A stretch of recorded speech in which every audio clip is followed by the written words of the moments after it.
Perfect timing. Now that everyone's here, I'd like to introduce everyone to Micah, who's partly in charge of the Land of the Exiles. Micah, these are my companions. It's a pleasure to meet the Nameless.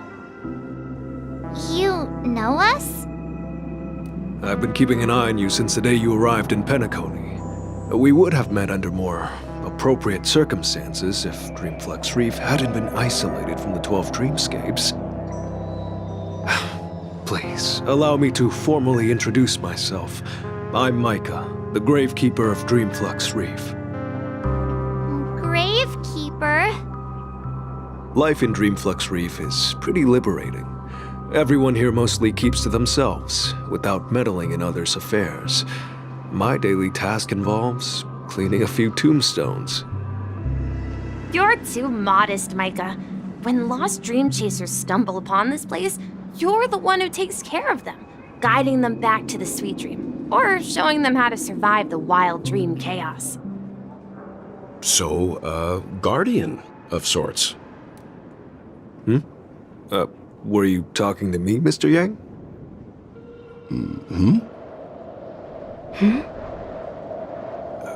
On that note, Mr. Mika, which tombstones are you referring to? We didn't come across any graveyard when we arrived.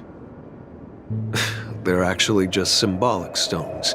But since you're curious, Mr. Yang, I'll take you there. I have a feeling you might find something of interest there. But before that, you have an important guest joining you. An important guest? Who could it be? This way, please. The roads here in Dreamflux Reef are a bit run down, so watch your step.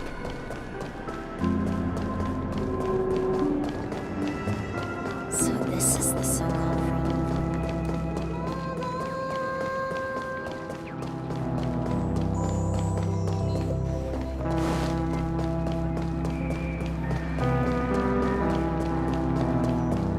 There she is.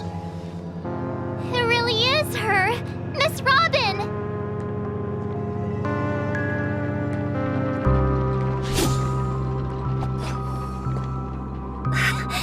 Everyone sang so wonderfully. It's not often that I tried this music style, but I've gained some valuable insights from it. Oh, I can't thank you enough, Robin. Well, these kids have made incredible progress in only a few days. It was nothing, Grace. I merely taught them how to sing. It was you who brought hope into their lives. Life must be quite difficult for them in reality, I imagine. That's right. Whenever it's time to say goodbye to these kids, they're reluctant to leave. But I've explored every corner of Dreamflux Reef, talked to everyone I met, and they all told me the same thing. This shattered dream is not worth clinging to. It seems you truly are a child of the Harmony. Emma and Andy are orphans I took under my wing. Carol there, with her blind eyes, used to work at a nutrition center in the outer ring of Penacony. And as for Gary, he's been living with autism since he was a child. They're not old enough to enter the sweet dream managed by the family. If we compare people to birds, these kids are like fledglings with impaired wings. But in this dream, well, they can fly freely. Even if they stumble along the way, well, they're still relying on their own strength. And me, an old lady with no legs. Well, without this dream, I couldn't even walk toward them. I'm glad that you found a new life here in Penacony. It's just... Don't worry, Robin. Dreams have their significance, but they aren't everything. Both the children and I understand this. No matter how long we fly through this dream, we will one day return to reality. But you know what? Emma and Gary aren't plagued by their insecurities anymore. No, and Carol is learning how to cope with her blindness. And Andy is livelier than ever. Well, even I've become more optimistic. You see, in dreams, we learn how to live. Once we return to reality, we learn how to survive. And should our feathers be damaged, then we share our wings with one another. There's no need to covet an illusory sky in dreams, because we have the right and the ability to fly towards a broader horizon. It's a relief to see you safe and sound, Miss Robin. It's nice to see you all again, Astral Express crew. I heard my disappearance caused quite the commotion out there. I'm really sorry about that.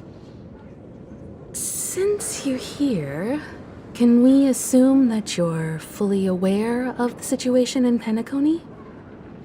Ever since I returned to Penacony, my voice started to change, until it gradually faded away. At first, I thought it was a temporary ailment, perhaps due to having been away too long. I thought maybe it just takes some time for my body to acclimate to the high concentration of Memoria and Asdana. But now it seems the root of the problem goes way beyond me. There are elements around me that don't align with the harmony. And losing my voice is just one of the signs of the Sweet Dreams collapse. The Sweet Dreams collapse. That memo keeper mentioned the same thing. So it's real. While I was away from Penacony, the boundaries of the 12 dreamscapes kept expanding outward. But whenever I mentioned the anomalies in my dreams, all the family heads refused to talk about it. Only my brother was willing to respond. Later, I discovered the secret letters from the IPC ambassador, which further convinced me that there are hidden secrets beneath the surface of Penacony. So, following the clues in the Oak family's dossiers, I found my way here. The land of the exiles, concealed by the family under the guise of death. A dream within a dream, where Penacony's past is buried. Hearing you speak, it sounds as if your voice has made somewhat of a recovery. I hate to admit it, but the harmony in this place resonates more broadly than within the Sweet Dream. It's regrettable, but the family has experienced betrayal.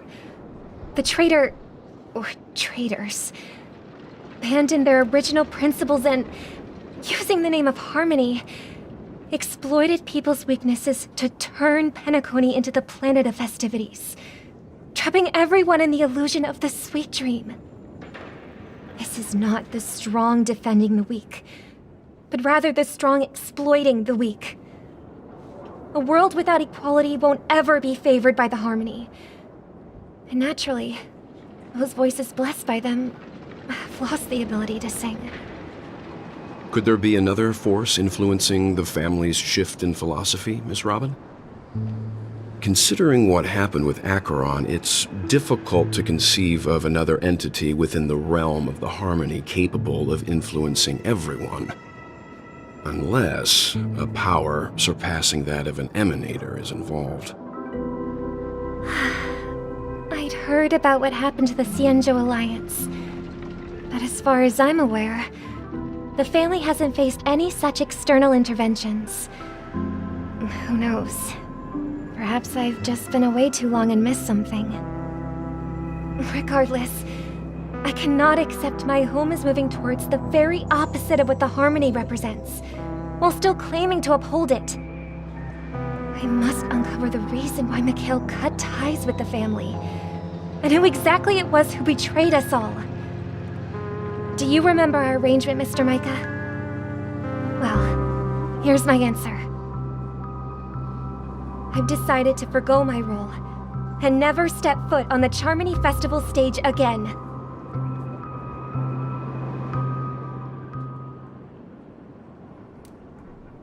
Look here, brother. A little bird. Looks like a fledgling Charmony dove. But Charmony doves don't live here. So how did this little bird get here? Maybe its parents abandoned it? It looks weak and frail. Why don't we find something soft and make a nest for it? This place is too dangerous for a fledgling. Let's take it with us. We can put it on the wooden shelf in front of your window. Okay. A bird like that must have a beautiful singing voice. But where will it live? I'll ask the family head to build a cage for it. A cage? But then it won't have the freedom to fly, right? Let's see. What is it that has captured the attention of the two best interpreters of the Great One? To the point that they've forgotten how to enjoy their dessert. Oh, poor little thing. Doesn't look like it's doing well. Do you want to rescue it? I do. But I don't want to lock it up in a cage. Why? Even if it's small and not fully feathered, and can't sing, it didn't come into this world just to be locked up in a cage. Birds, they should be flying free in the sky. That's quite the romantic idea. And what about you, a young scholar? Do you agree with your sister? I think she's right. But if we leave it out in the wild, it won't survive for more than a few days at best. Ah, I see. It seems our little scholar is still a bit unsure. Well, let me tell you youngsters a story.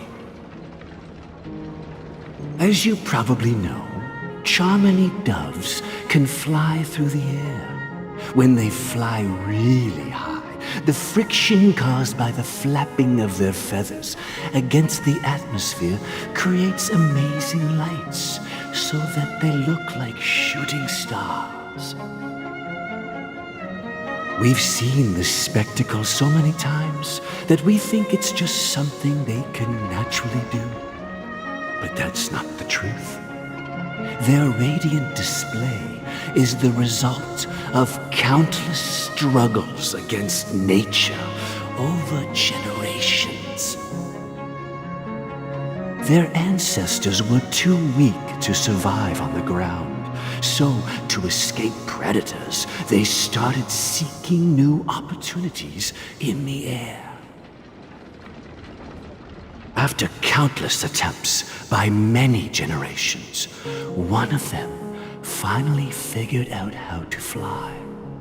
It soared into the sky and never looked back at the ground again.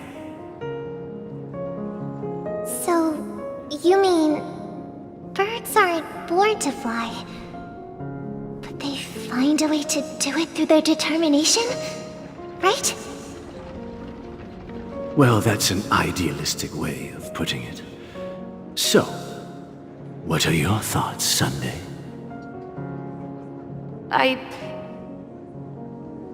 I think people believe birds are meant to fly because they've never seen those birds crashing to their death. That's an interesting perspective. So, have you decided what to do with the bird now? For now, I'll keep it in a cage until it can take care of itself because I want it to live, no matter what. Well said, kids. It seems each of you has found your own answer. Your insights are truly remarkable. And I hope they come true in their own way. We will take good care of it, won't we, brother? Yeah, but Mr. Gopherwood, there's one thing I don't quite understand. And what might that be, my son? What if this little Charmony dove never learns to fly in the end? I mean, if there are fledglings in this world that can never fly throughout their lives, should we let them go back to the sky, only to see them crash to the ground and die? Talking in your sleep, birdie? Time to wake up.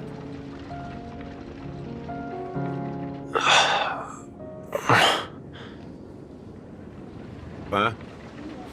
Need a hand? I'm still alive? Yeah. Happy about that?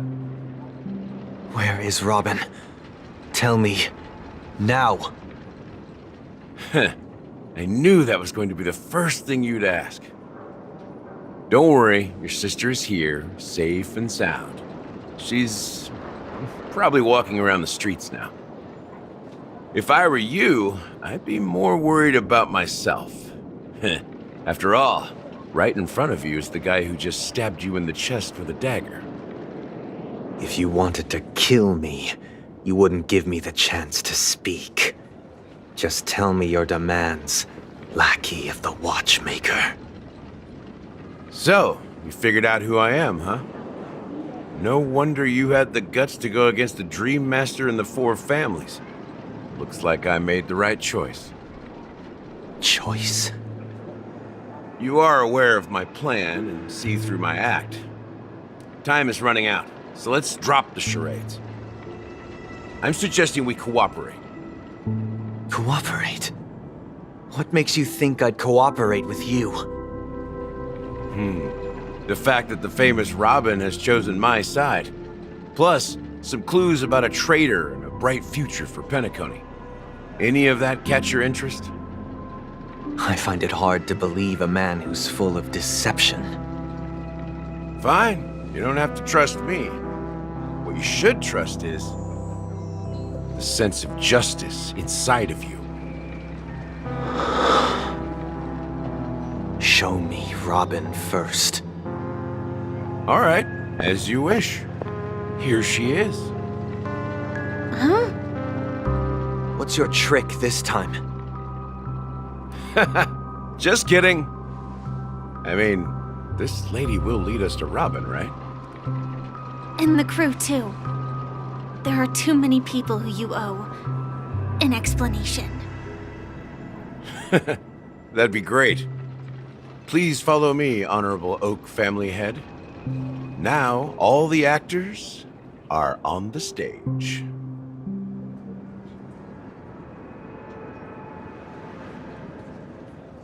This is the monument I mentioned earlier. The names inscribed on it should be familiar to all of you. Rosalina and Tiernan. When Penacony was known as a frontier prison, it was the Trailblazers who connected it with the stars. They were the heroes who saved Astana, and their names deserve to be immortalized, not just on this small stone tablet, but in the annals of history for all of time. However, today, the planet of festivities is nothing but sweet dreams. That heavy piece of history is all a distant memory. Just like that prison. If their names are inscribed here, then that means... According to Micah, they died long ago. Rosalina was killed during the War of Independence. She ventured alone into the heart of the star system to investigate the flow of Memoria, but she never returned. Tiernan was a skilled gunslinger, strong and reliable.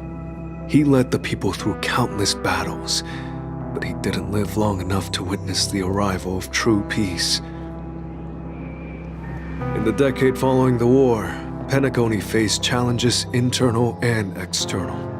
To protect Astana, Tiernan took up the way of the Trailblaze and led the Lampmoth family to explore beyond the system, only to be surrounded and wiped out by the swarm. Though I had expected as much, the tales of these heroes truly are sorrowful. True to the title of Trailblazer, they spent their lives venturing into the unknown. But what about this tablet? There are no names carved on it. When Dreamflux Reef was created, its owner was still alive. However, he insisted on erecting a monument for himself, saying that it will happen someday. Here we meet again. Everyone from the Astral Express.